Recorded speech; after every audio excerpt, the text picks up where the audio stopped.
So I had a casual conversation with Duel Links meme about the best ways for a new player to start playing Duel Links, and we were discussing about whether staple card investment is necessary for a new player.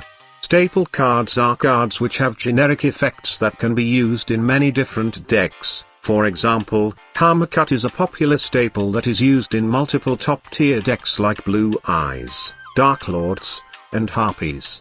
People often recommend new players to get themselves some staples first, either by buying boxes or using dream tickets, because the cards can be used in many decks and provide a lot of value. But Duel Links meme and I both agreed that it's not a good idea to aim for staples when investing as a new player. Firstly, staples are useful, but you only really need a few of them. You might think that staples are a good deal because it can improve many of your decks, but in many cases having fewer staples makes your deck better.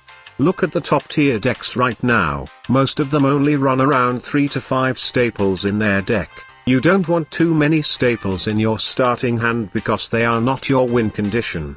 Historically there have always been meta decks that make heavy use of staples, like Shiranui. More than half of the deck consists of staples, but these decks are extremely expensive to build, and it is very risky to invest in these decks because if the deck gets limited by the ban list, you'll waste a lot of your gems. Basically what I'm trying to say is staple-heavy decks aren't always better, and they are often expensive and risky.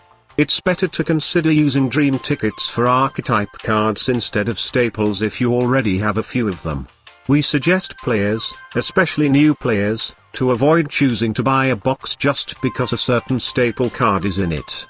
It's much better to spend gems or money on strong archetype support that will help you make a complete deck because having many staples isn't really that important.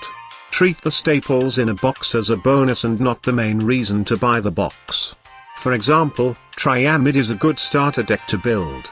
So new players can buy the Arena of Sanctuary box to get the Triamid support and pick up some copies of Karma Cut along the way as a nice bonus. Now look at a box like Generation Next. It has Floodgate Trap Hole in it, which is a very powerful staple trap many people use, but you shouldn't buy the box for it because the archetype support in the box is terrible. Another similar box is Valiant Souls. Honestly this box is a lot less terrible than Generation Next, but after discussing with Duel Links meme, we concluded that new players shouldn't invest in this box, maybe unless you really want to make a hero deck. Amazonas is alright, but there are a lot more cheap decks that do better than it, and the rest of the archetype support in the box aside from the hero support is very outdated, so you'll not get a lot of viable decks from this box, and there are other boxes that give you much more value. If you want to use a few staples in your deck but don't have enough gems, there are also some good staples that you can get easily, like Enemy Controller and Ultimate Providence. You can use those instead.